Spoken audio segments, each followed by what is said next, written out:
Hello there, my name is Martin Henley. This is the Effective Marketing YouTube channel, and excitingly, this is episode number 2 of Effective Marketing News. It occurred to me when I spoke to Ionut Danifeld last year that lots of marketers are spending lots of time looking for news, and I thought if we were to do that for you, then that would save you some time, some energy, and leave you with more time to be effective with your marketing. I am joined for this second episode by Ionut Danifeld. Here he is. Good morning, Ionut. Here I am. Good morning, everyone. Good morning, Martin. Happy New Year, brother. How are you doing? Good. I just received interesting news, so I started amazing the year. I need to brag a little bit about myself.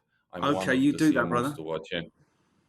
Can I? Can I do it now? Okay, I'm one of the CMOs to watch in 2022, so you see how important I am in your show.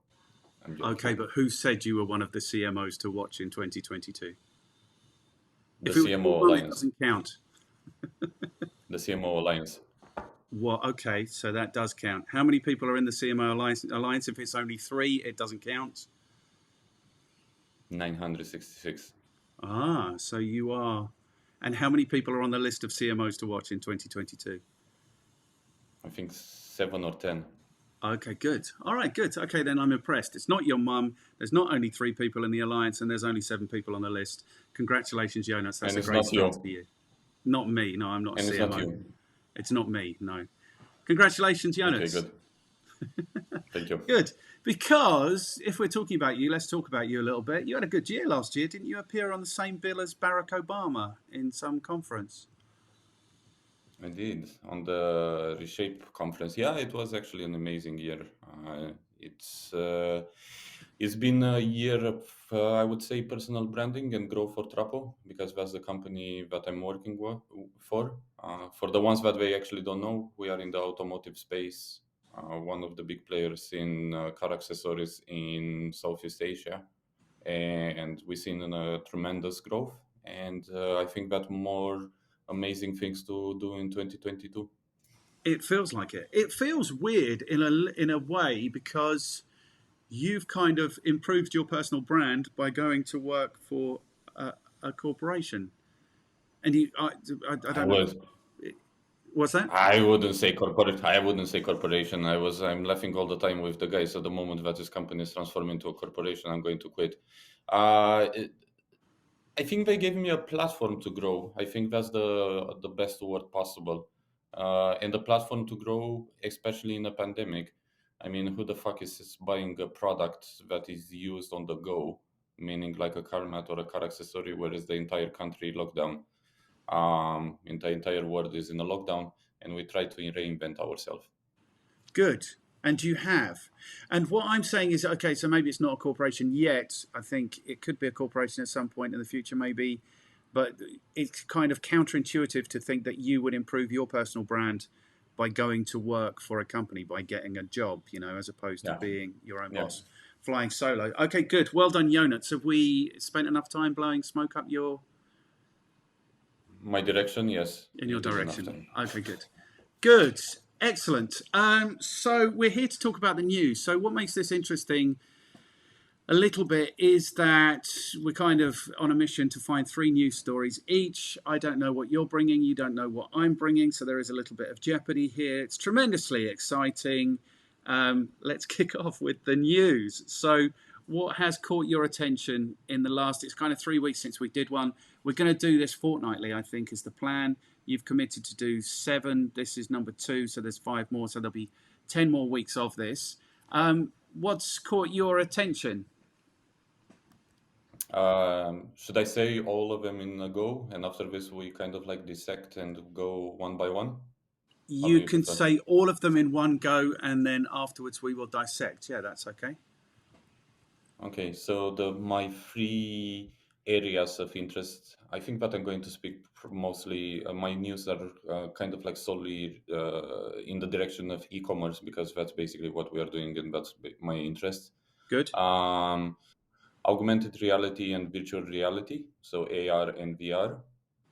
Excellent. That's that's one. The second one is the increase of voice search. Good. And the last one, I think that we touched a little bit in the first episode, is zero party data, but it's becoming a subject that everybody is talking about. Zero party data. Hmm. Good. I'm going to learn something then. So this is kind of aligned with the data wars that are going on, and I think are going to rage, especially in 2022. Is that right? Yeah, absolutely. Yeah, absolutely. Plus, you're always learning something when talking to me. I mean, like, that's no Yeah. surprise. Yeah, always learning something cool. And we had some feedback from the first one. We did the review of 2021 back in December, and somebody came out and Hmm. they've produced like a new line in their business, which is like a social media calendar, but it's a thing that you print on the wall. So it includes all the national days, it includes all the days of interest, blah blah. You know what people do on social media. The Ah, Mother's amazing. Day is this kind of day, Ah, but amazing. your particular input into that business is it also includes all now these single days that we spoke about in December. So there you go. Awesome. We are influencers, brother. We are influencers. My dream came true to become an influencer. Influencer? What can I say? What can you say? Okay, good. Right. So my three stories. I've actually got four or five stories, but they're kind of themed a little bit like yours are themed. So I think the thing that I am interested to speak about is I've got these windows open. So TikTok overtakes Google as the most popular site on the planet. I think that's worthy of discussion. And then the second, there's one, two, three, four stories, but it's one theme. So the first is the lawsuits that are aiming to break up Meta or Facebook or whatever we call it in the states are going ahead. They've been approved apparently. It can go to court. Google and Facebook are both facing record fines in France, so that's interesting. The second story is about Starling Bank. I don't know if you saw that Starling Bank withdrew all paid advertising on Facebook back in December. And so that's interesting. And now they're coming out in January and saying it hasn't made a jot of difference to their business. So that's interesting. And then the third story in this trilogy is Facebook drops 36 places in Glassdoors annual best places to work list. So the two stories, the first one is TikTok overtaking Google. What does that mean? Hmm. And then the second one, kind of three stories around this, is the triple threat that Facebook or Meta seems to be facing. Is it going to fail because it's coming under increased pressure from governments? Is it going to fail just because it's not doing a particularly good job for advertisers? Or is it going to fail because people don't want to work there anymore? So that's kind of my 4, 3, 2-ish stories that I want to talk about. What do you think about that? Yeah, it's all good. Especially on the one from TikTok that is passing. Which one you said? Facebook? Google, overtaking Google. Yeah. So shall we start there? Yeah, yeah, yeah, sure. Let's do Okay. it. So we'll start with me first. Okay. So this has been reported widely. This is in the Independent. So what they're saying, TikTok has dethroned Google to become the world's most visited website, new data has revealed. The viral video app ended the search giant's dominance, which had seen it rank as the most popular domain for all of 2020 and the first part of 2021. Um, so, so that's happening. Apparently, what do we think? Do we believe it to start with? I actually believe it. Even if it's hard to believe, but I actually believe it, and I believe it from one single. I'm actually a huge fan of TikTok from a couple of reasons. I think that TikTok, the algorithm is straight to the point. So I don't know if you're on TikTok, but basically, the more that you like, the more that you watch that specific video, is going to curate really awesome the next video uh, uh, that you're going to see after a while, right? Yes. And why I think that is also brilliant is that a little bit of it's a new platform, right? We can Yes. even say, I mean, like compare with Facebook, Instagram, and yada yada yada is quite new. Um, Not so many ads, so people are attracted to that. The content is UGC, user generated content. Yep. brands, the organic reach that the brands are getting is much higher than any other platform, because of course they want to get traction. We've seen some tremendous results from TikTok with the Okay. videos that we've been doing. I posted a video that wasn't promising and it generated like 9,000 likes or hearts, or how the hell they call it in TikTok. And the new generation is actually really liking it, especially the baby bloomers, or how you call all of this generation, because The they baby hate to be boomers is on people TikTok who were born when, in the 40s and 50s, brother. That's so old people now. the Generation X. generation Z, or how? I think there's an X. Okay. I think there's a Z. I think there's millennials. So I think the youngest are the Zs. I don't know though. Okay. Yeah, so I'm talking about this ones, the latest ones. And they really like to be on it.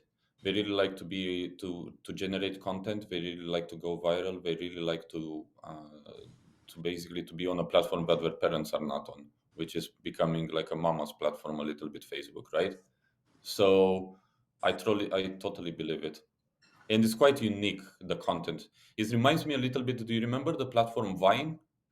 The old Yes. social network Vine? Yes. It's basically kind of like the same principle.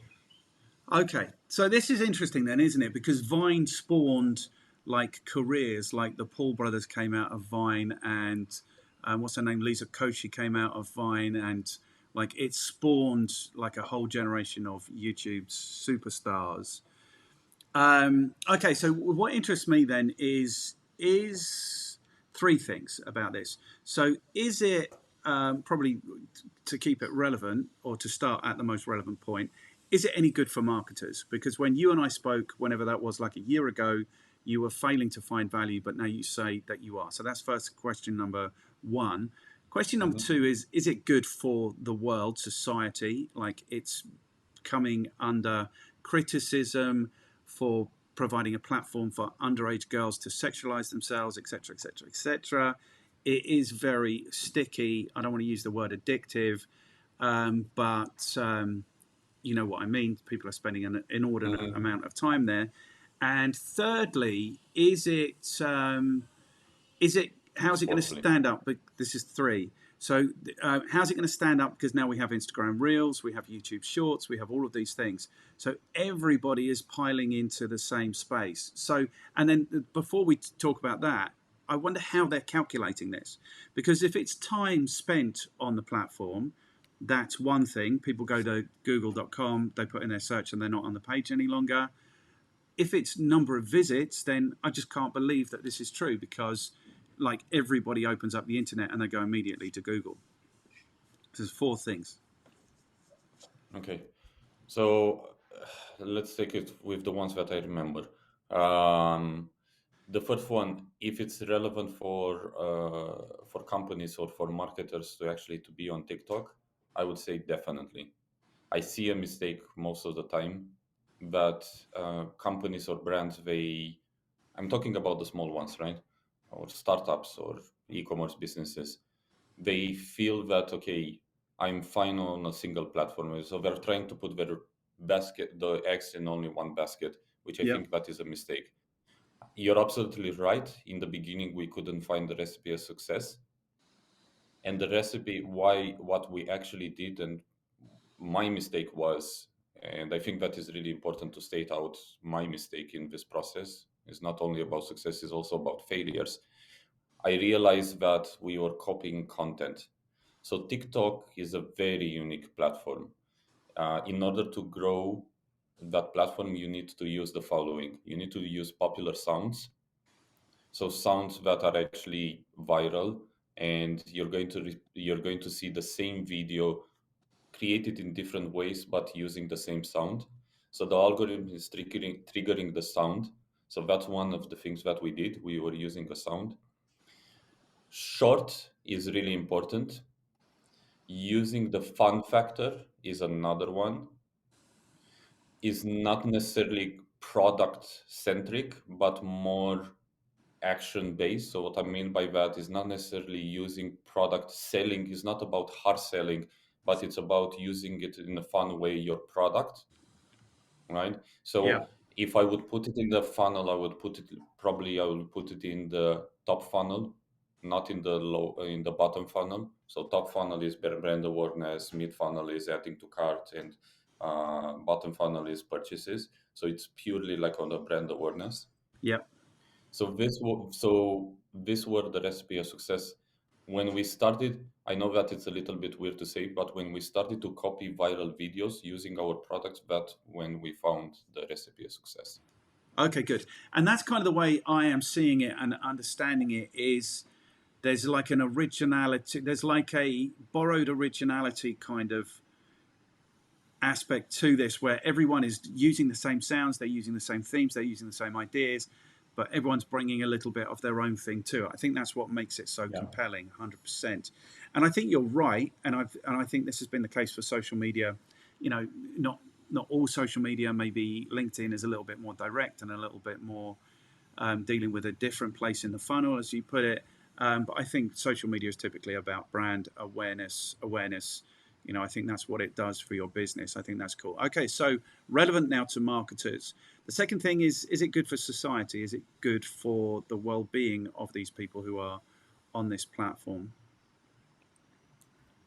Yeah, I think that's a complicated question. I can tell you that I'm following bimbos on social media, on TikTok, that are basically making me laugh. But I'm following also, for example, cleaning the ocean. What's the name of that project? The one that is cleaning the ocean. Don't know. Ocean Plus. Yeah, there is this massive project that they're trying to clean the entire ocean. Uh, it's on the tip of my tongue. So I it depends how you're using the product, the platform, and depends what are your interests. I find I learn a lot about marketing from TikTok because that's basically what my algorithm is telling me. I learn a lot about crypto because that's basically what my algorithm is telling me. I learn about a lot about e-commerce from different influencers, TikTokers. I learn a lot about finance. So it's what I'm basically trying to say is that it depends what are you actually interested. If it's doing good for the humanity, once again, depends what you're searching and what are your interests. Okay. And that's what you were saying to me before in one of our conversations is that the algorithm's really good. Like, so when you show an interest in something, then it's really good at giving you that thing. I mean, I know Yeah, curating that, the content. yeah. I mean, I know that this is taking up an inordinate amount of my time. Like, it's almost like where social media was, where Facebook was in 2013, 2014, where you get on it and you are there for half an hour, 45 minutes, or an hour, and just a lot of time passes. So that was the third thing then, which is, are they going to withstand the challenge from the other platforms which are all piling in? Facebook, is it Facebook Stories, YouTube Shorts, Instagram Reels? Everyone has just piled into the same space.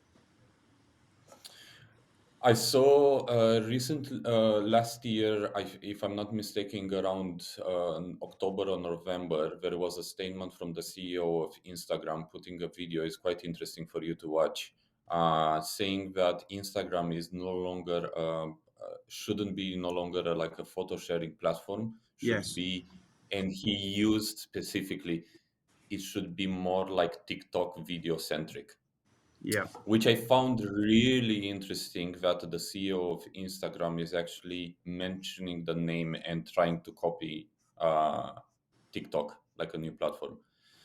Uh, there is a threat, and we can take the examples from Snapchat, where Facebook wanted to buy Snapchat. In the end of the day, they started to copy, and like the popularity of Snapchat kind of like went down, but it still exists. It's still popular in the communities. In, for example, in US, is there is going to be a threat, but my gut feeling is telling me that is there to stay.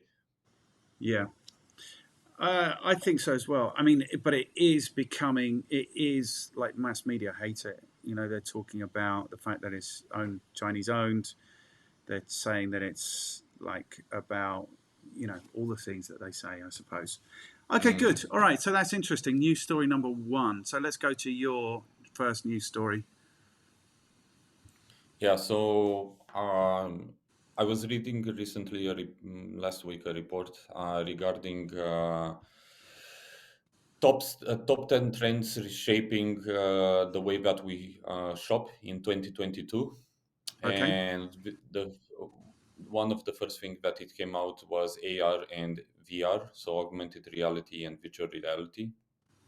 And I'm just going to read a small paragraph from the news. So it was saying that according to the Digital Commerce 360 2021 analysis of the site visited data, 13% of the 100 top retailers in the Digital Commerce 360 have a VR or AR capabilities on their e-commerce sites, on their apps. Many brands have achieved great performance since implementing these solutions.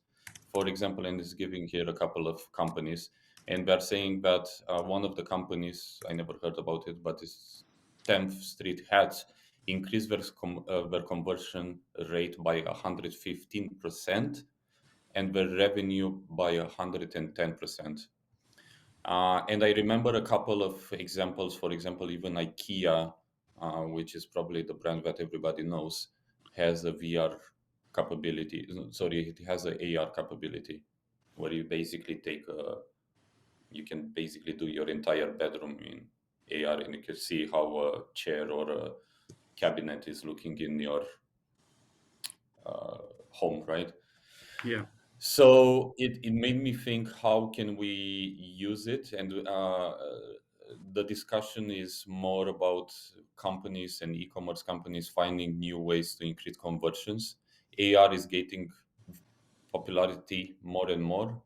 VR is getting more and more popularity because of all of these metaverses, and technology is getting a little bit better with Oculus and other solutions like that.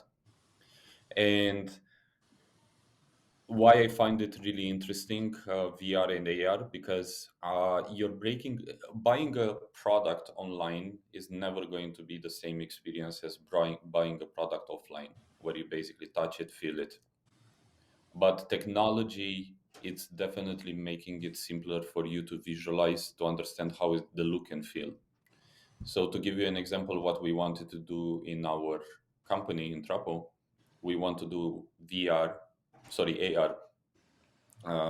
with the car mat, where you basically manipulate it and you place it in the car, and it's giving you a little bit of opinion how it's looking, and the 3D modeling.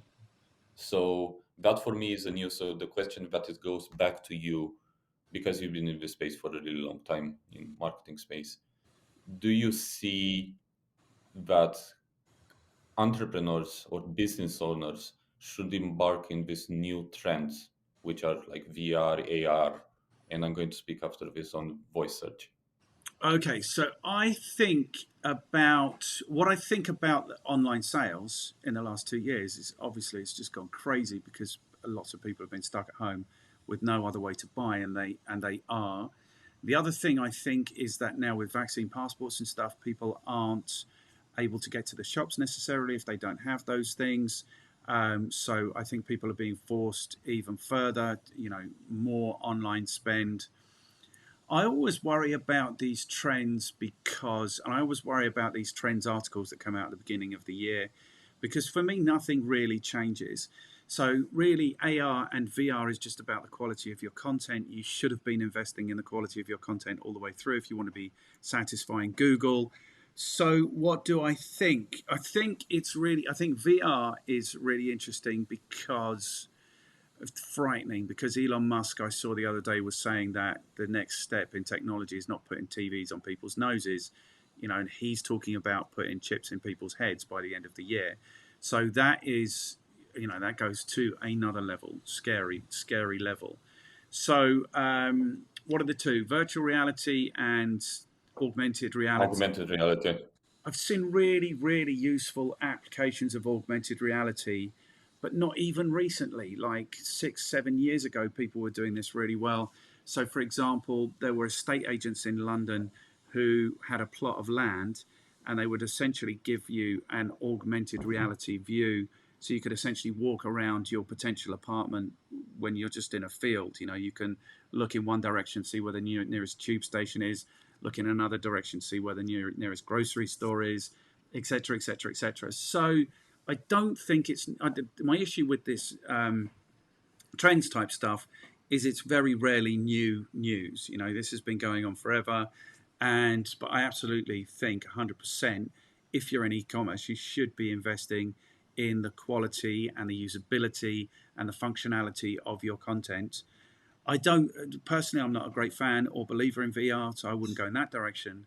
But augmented reality is just a really cool way of demonstrating, like you say, the look, but not necessarily the feel. I've got an issue now. I need to buy a squash racket, but I'm in Indonesia where squash isn't a huge thing. And so my only option is to buy a squash racket online. I can't buy a squash racket online. I have to feel it. I have to hit a ball with it. I have to. So I think there's a limit to this thing, is what I'm saying. But I would say, personally, augmented reality is really cool, really fun. There's really creative ways of using that. VR, I think you're going to such a specific market that aren't actually going to be in the real world for much longer. If the metaverse is to be believed, they're going to be plugged into that 24/7, buying virtual things in Neverland. So there are two things that I would like to comment regarding what you said. One is that AR, yes, it's kind of like old news, but somehow every year is kind of like popping up, which I tend to agree with you. But we need to take in consideration that a few years the speed of internet was not actually there. You need to be a little bit of a visionary to say that okay, 5G is basically going to, in a couple of years, is going to take it. So we already see we already see 5G in different countries. So with that high speed internet, this kind of technologies are going to basically be more accessible and more user friendly. Yep. And regarding the virtual reality, with all of these metaverses, there are basically companies that are, hey, you've probably seen the Nike that basically embarked into this NFT and metaverse, and you have people that are creating shopping malls in metaverse, and you have real life architects that are building houses uh, defining buildings in the metaverse. So you need to be a little bit, in a way, with the trend and in the beginning of the trend to basically to be one of the first. Yeah. So that's a little bit of what I wanted to say. I mean, that's definitely for me a journey. And plus, on the top of that, I think that do a little bit of A/B testing. Um, Something that we've been doing and is one of my visions. I really like to do A/B testing. Don't invest a huge amount of money in something that you don't know if it's working. Start small and kind of like build it further. So if you have, like, to give you an example, if you have like a shop with 10,000 SKUs, build one of the product, test it out. Now with uh, now with Facebook, you can basically integrate AR ads. You can create AR ads, which is basically kind of like a next step. Yeah. That technology existed also last year. So there are ways to promote this kind of technology and to see if it's working. And if it's working, it's catching up. But of course, depends of the market, depends of the product. I really like your example regarding the squash. Some products you need to feel it. Some products you don't necessarily need to feel it. But it's kind of like good to test it out. The thing is, I don't know if it's wishful thinking or it's negligence on my part. I think it's wishful thinking. I really hope these distractions, NFTs and virtual reality, just remain that, like a distraction. I'd prefer to be much more focused on the real world, and I really hope that we continue as a race, as the human race, to be focused on the real world. I really think these things are distractions. I really do think they are. Uh, Depends. I mean, I I can tell hope. you that only depends. Yeah. And the thing Uh, is, I the next suppose, steps. yeah, what you would say is crypto. And the thing is, crypto is relevant because so many believe it and so many are investing in it and so many are benefiting from investing in it. And the same might eventually become true for NFTs and it might become true for the metaverse. but I hope it doesn't. You know, that's where I sit. I really like the world, and it just almost makes me laugh when you're saying, "Oh, you can completely recreate your room in the metaverse, or you could just take off the goggles and look at your room." You know, or you could just go outside and see the blue skies and smell the flowers, and you know, that for me is much more interesting and valuable.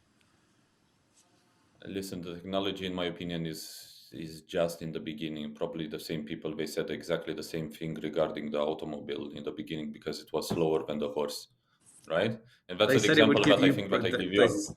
they said it would give you brain diseases. I think about the train and the automobile. Exactly. Yeah. Yeah. Um, Uh, the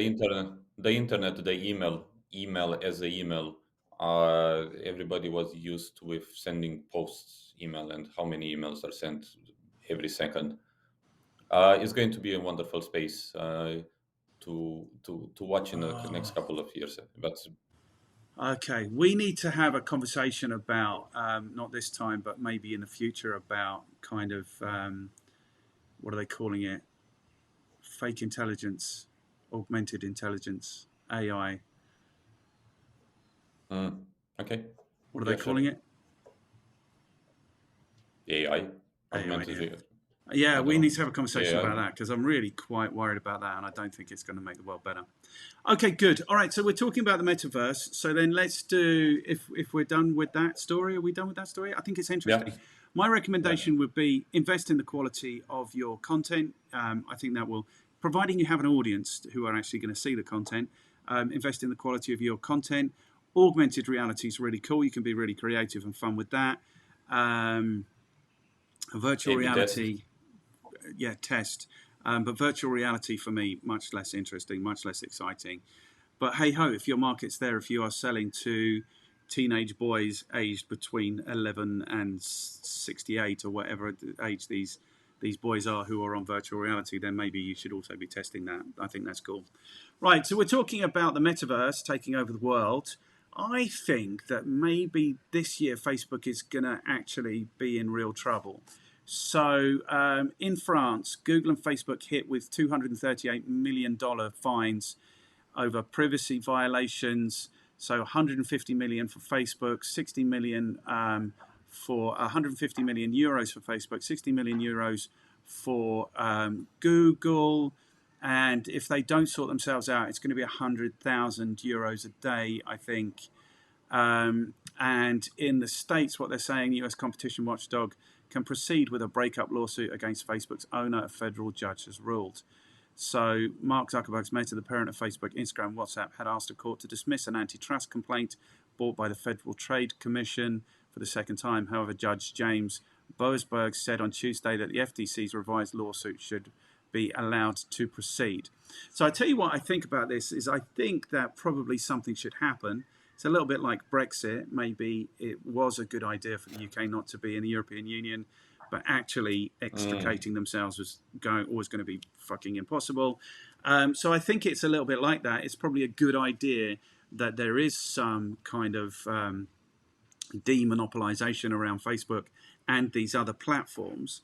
But the thing that strikes me in these two stories is that the government is probably the least equipped to do this. Because honestly, what difference does 150 million euros and 60 million euros make to Facebook or to Google? You know, they are making billions of dollars a day. So this isn't even registering as a percentage.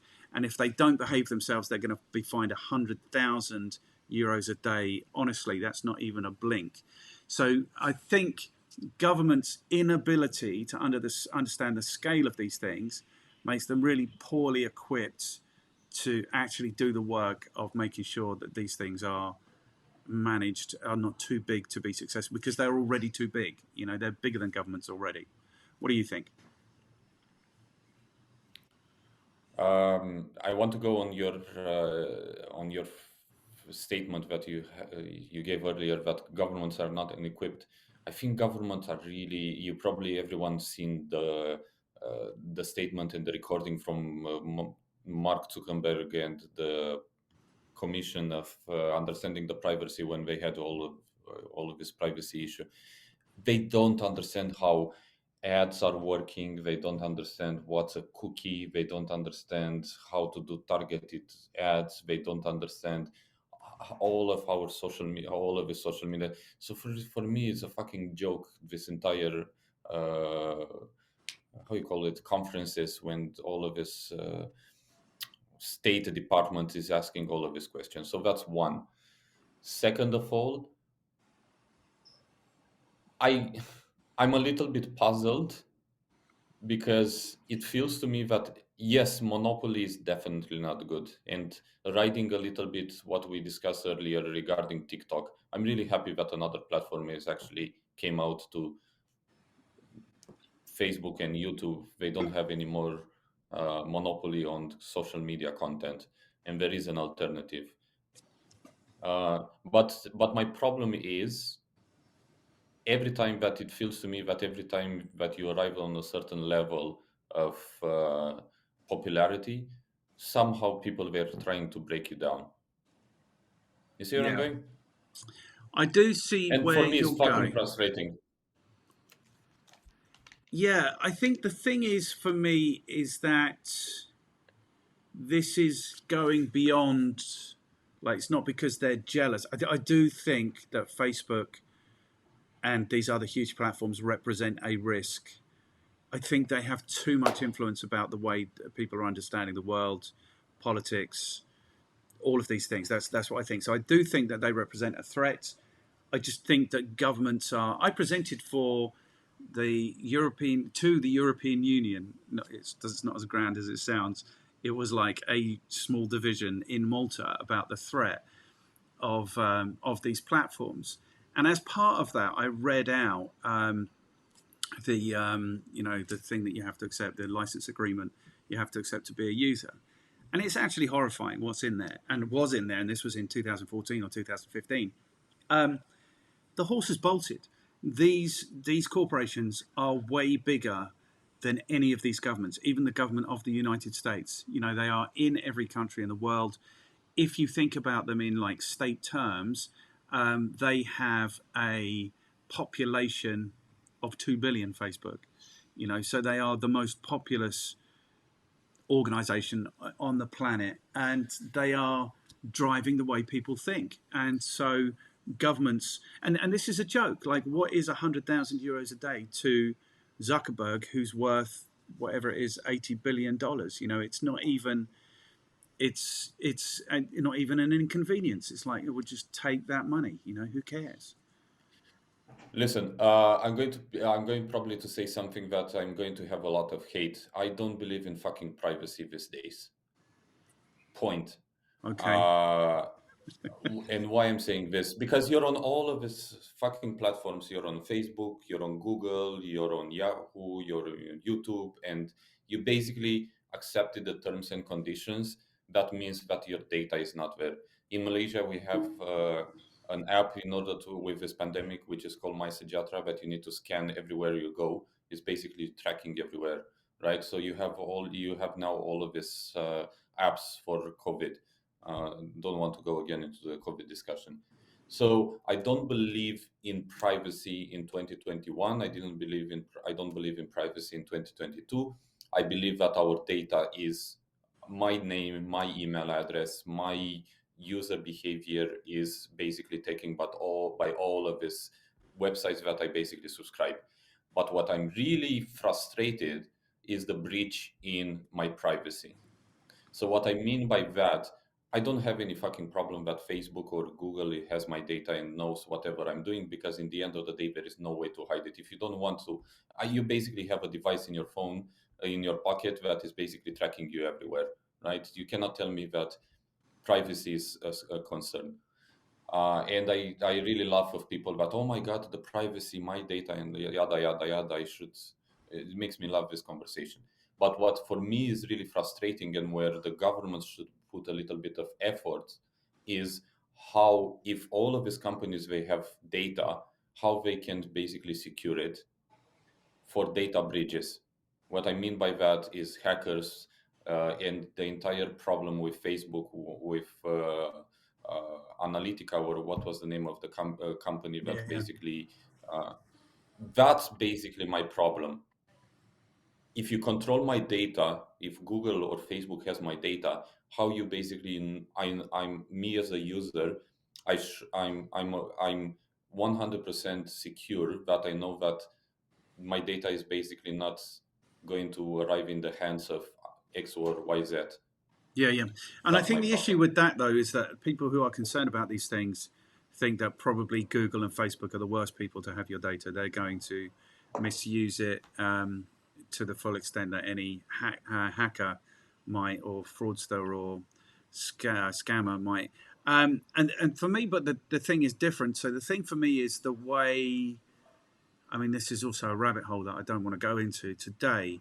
But the way that these corporations are influencing the way people think. And that for me is really dangerous because clearly, um, it's the extremes that get the clicks. No one wants to see a middle of the road piece about anything. Everyone wants to see, I hate this, I hate that, this person should be cancelled, that person got True, cancelled. true. Yeah, so that's the danger, is that it's driving. I think it's driving anxiety in a lot of situations, and that is clearly not good for the world. Okay, anyway, we're going to come back to Facebook and the 3 ways that Facebook might fail in 2022. So, your second story. My second story is on the funny enough, I think that we have a nice flow. Zero party data. Zero party data. Okay. So yeah, so what I mean by zero party data is this cookie-less world that we are living in. Is basically regarding the iOS 15. So with privacy changes to the iOS 15 and third-party data, cookies data, you no longer can basically target people, and that was created a huge impact for e-commerce businesses. And what is basically happening in the e-commerce world on the Facebook, if you want to do advertising on Facebook, you have only 8 events that you need to prioritize. Is no longer taking cookies, but is taking data from your website in order to do remarketing.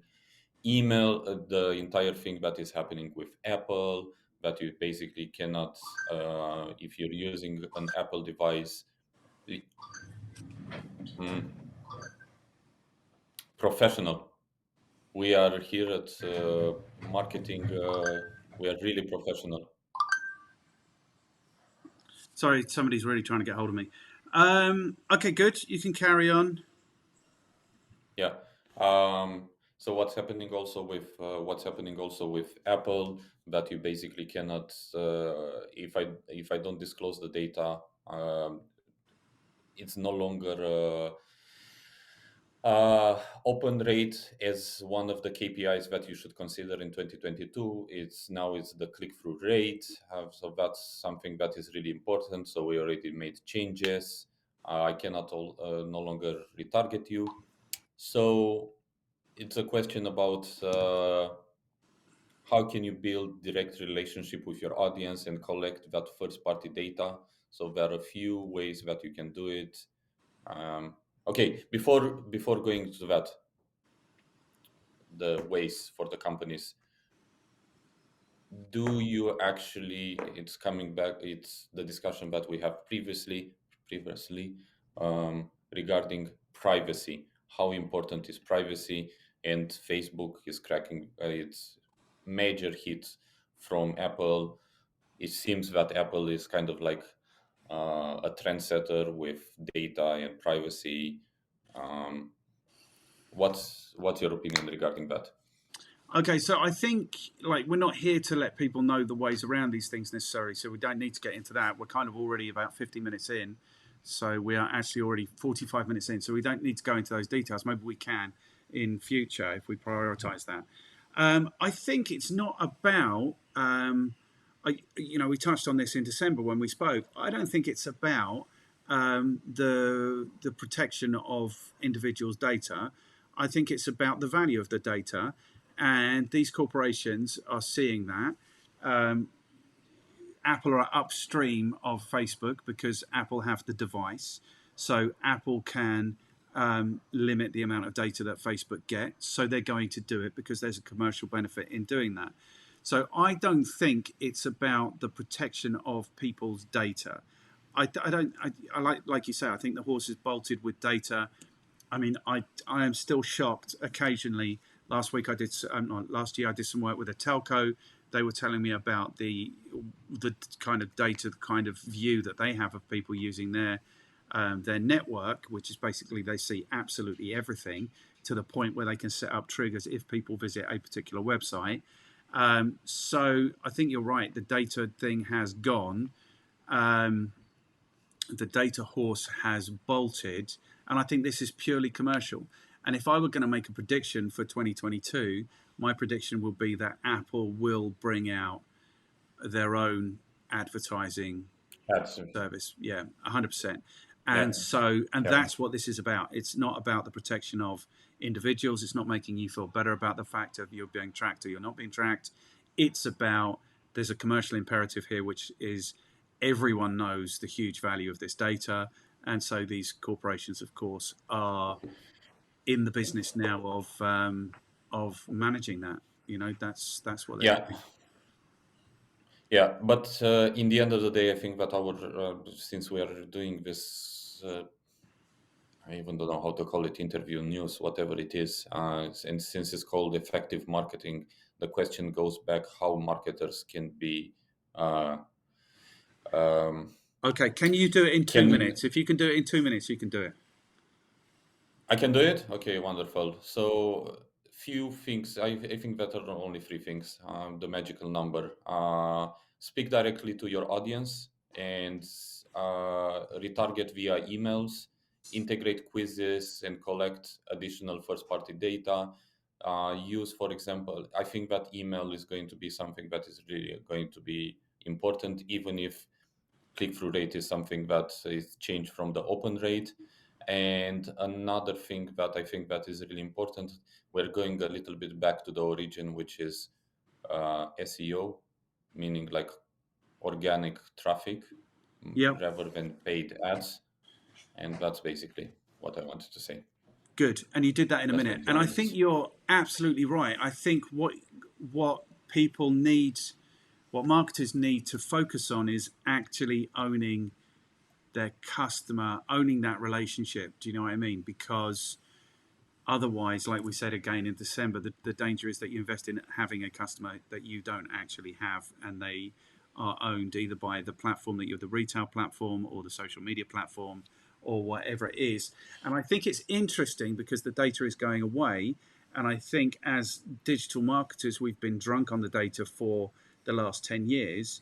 And now we're going to have to do something else. And this leads quite nicely my next story, if we're done with the zero data thing. Yes. Okay, good. So my next story is about Starling Bank. So Starling Bank shuns Facebook over scam ads. British challenger bank. Do you know Starling Bank? They're like a Revolut No kind of a clue. service. They're a challenger bank. So British challenger bank Starling has stopped all paid advertising on Facebook and Instagram because it says people are losing money to fraudsters posting scam ads on the platforms. We want to protect our customers and our brand integrity, said Starling Bank CEO and founder Anne Bowden. And we can no longer pay to advertise on a platform alongside scammers who are going after the savings of our customers and those of other banks. In December, Facebook and Instagram parent company Meta said it would follow Google in only accepting financial services ads if the advertiser has been authorized by the UK's Financial Conduct Authority or if certain exemptions apply. This is good news, said Bowden, adding that until something similar takes effect, we've stopped all paid advertising on Facebook and Instagram. So this goes to kind of what you were saying about the data breach. What's interesting now is that this happened in December. In January, they're coming out and saying Starling Bank Facebook boycott has caused no noticeable decline in marketing performance.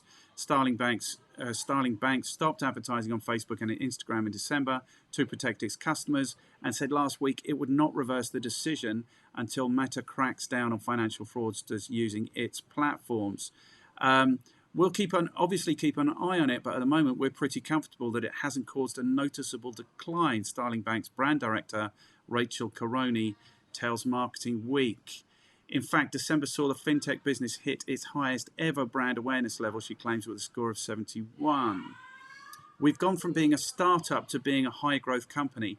As you go through those different parts of your journey, different marketing channels work better than others, she explains. For the first couple of years, we were very reliant on digital advertising because we weren't doing any TV.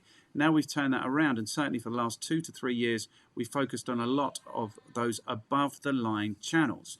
So this is interesting to me because it's what we all know about. They're failing to protect consumers, in this instance from actual fraud, which is actually damaging. And then when people stop using it, they find out that they don't miss it. So the challenge now for Facebook and I think all of these platforms is, what if the data element is going away, the laser targeting is going away? What if they are just much, much less effective than we all have been led to believe? And maybe this is the thing that actually damages these platforms. What do you think? Uh, what I think that is I had 2 days ago. I was meeting with somebody that used to be the head of marketing for one of the airlines company. I don't want to give the name. And 2019, airlines they were making billions of dollars. Next month, pandemic hits, making zero money, Yeah. right? So what they basically did, they started to close all of the ads for on Google, especially on the brand name, because they didn't believe. I mean, like nobody cares about flying, like in a pandemic. And suddenly, this guy received and he wanted to put an article online. Um, and immediately the CEO of the company received a phone call from Google saying, like, can you please ask your guy not to put the article online, because we believe that other airlines company are going to follow and they're going to close their ads. Yeah.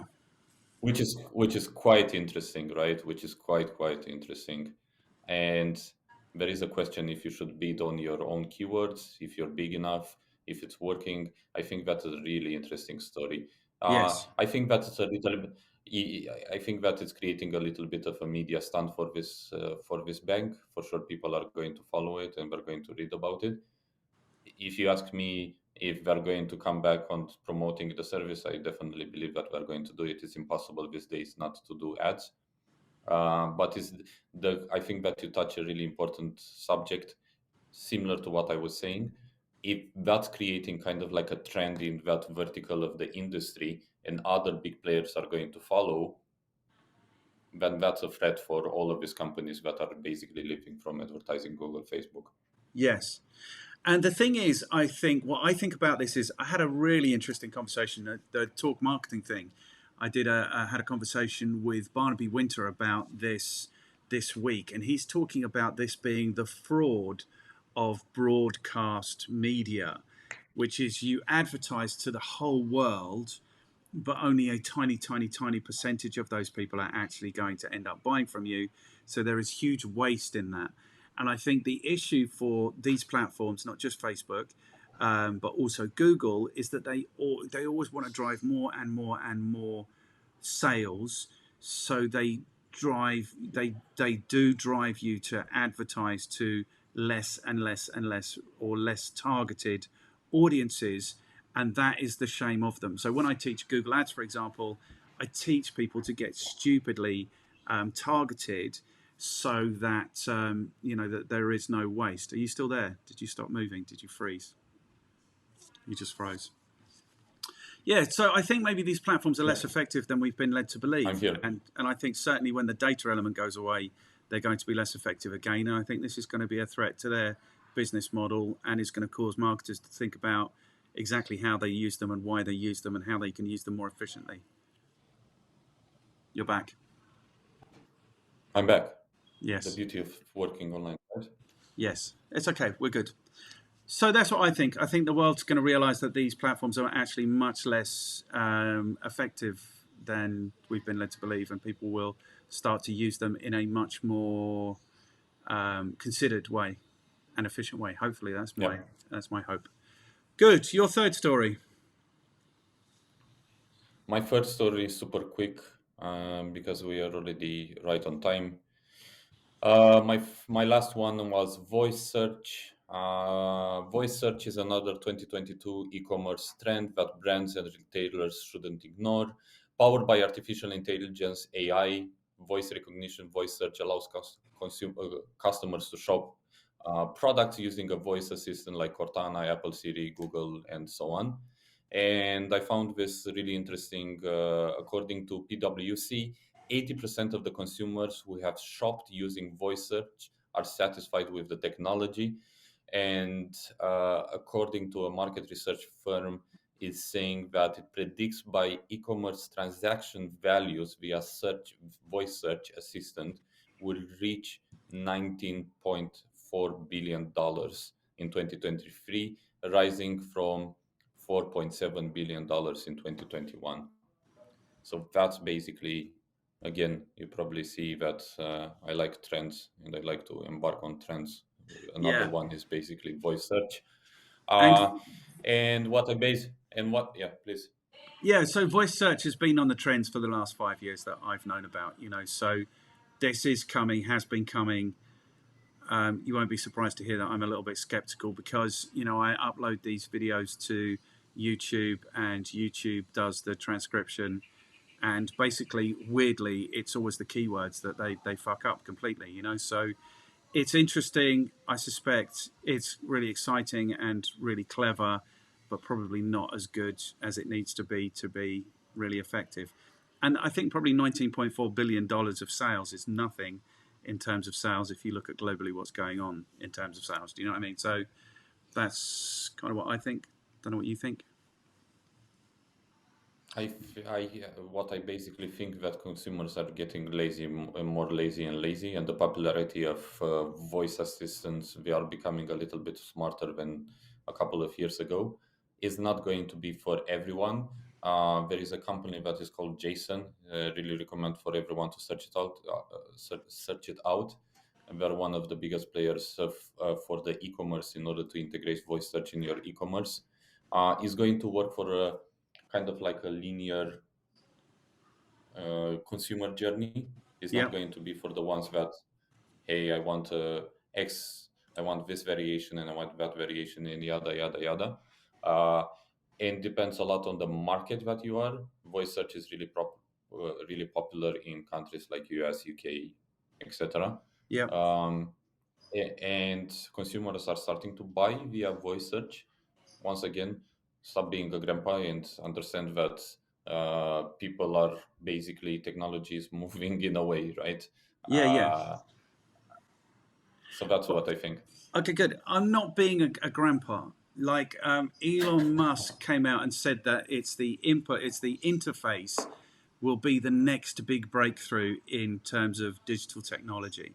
So the fact that we have to type everything is just appalling, just ridiculously slow. Do you know what I mean? So that's absolutely fine. So 100%.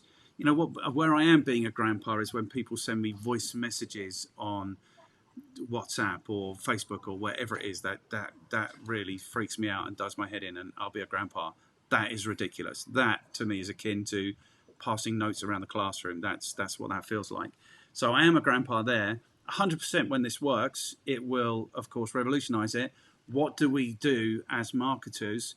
We don't do anything different. We make sure that we are promoting the right keywords in the right ways so that, and then we hope that when Google comes and transcribes, or whatever the opposite of transcribing is, where it makes that text into audio, it gets it right so that people, when they do voice searches, which is, well, why wouldn't they buy it? They're searching, so there's not really a difference. A voice search, a text search, they're just searching. And so clearly as marketers, what we need to do is make sure we've optimized our text so that when they come and make it into audio that Google understands, then we will rank and we will be found by those people. those searches. Yeah. So what I think that for me is really important is that voice search is actually affecting SEO, right? So to give you an example, I was reading on Neil Patel website now. If you type when you type restaurants near me, but when you do voice, you do what are some good restaurants in my local area. So you Right. see there is a difference in tone of voice. So I think that the way that you write your content on the website is should have that human or consideration of a voice search, because in the end of the day voice search is basically curating what your website, the Yeah, text on yeah. your website.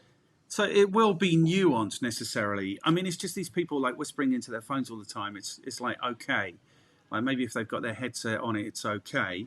So that will be interesting. We won't know that that's the case until we see the data. But I don't know if Neil Patel is presenting data. But what's the thing about that? The thing is, have we been like we do the searches? Have we been conditioned to search in a certain way so that when we come and do it by voice, we carry that convention, or do we go back to the more human convention?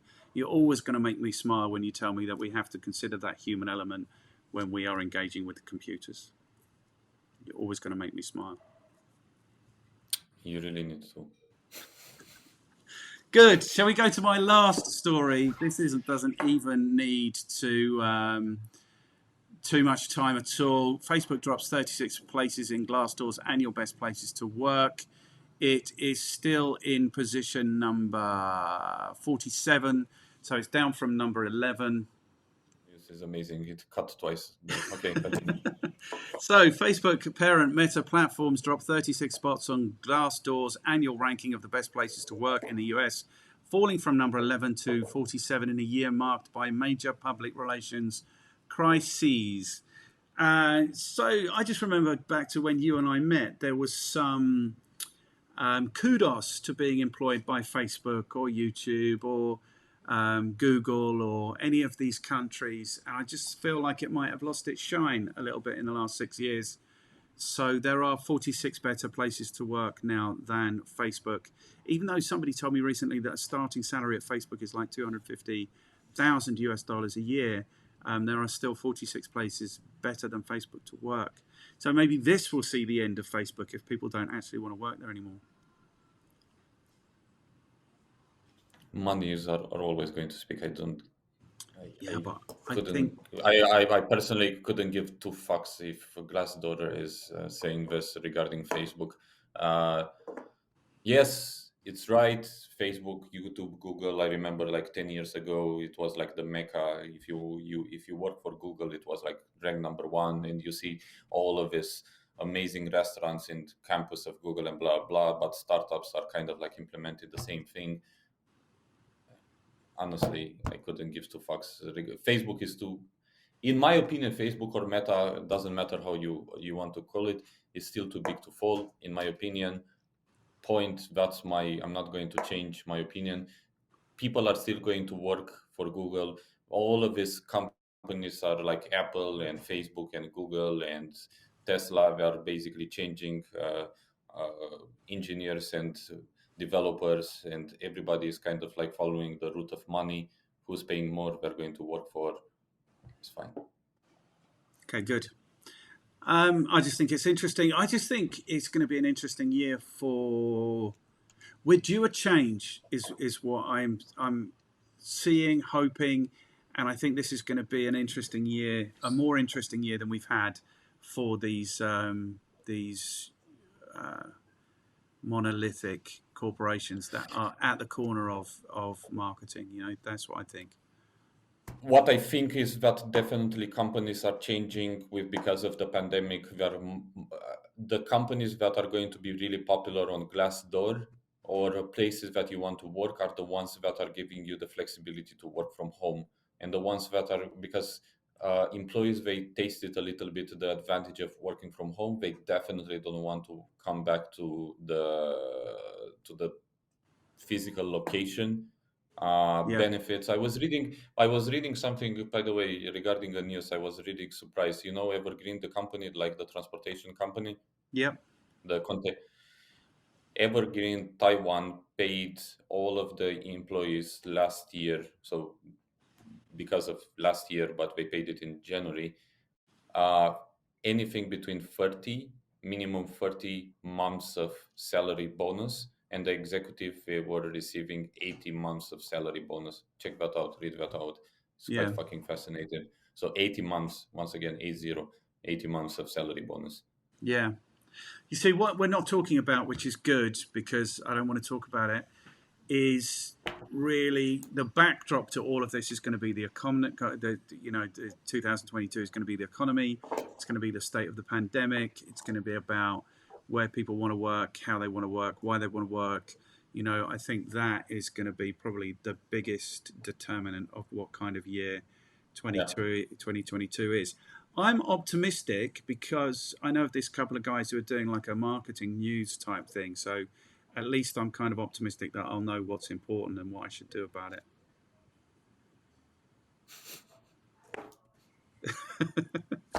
Good. Okay, so that has been the effective marketing news. We're going to do this every couple of weeks. Is that cool, Yanis? Yeah, that's cool. You've committed to 5 more. Okay, brilliant. So I will see you in 2 weeks' time. Thank you so much for your time. Have a good couple of weeks. I'll see you in at the end of the month, isn't it? Where's that? 27th. It will be around that time. Yeah, Love perfect. you, brother. Thanks, man. Enjoy your day. Ciao. Bye. Bye.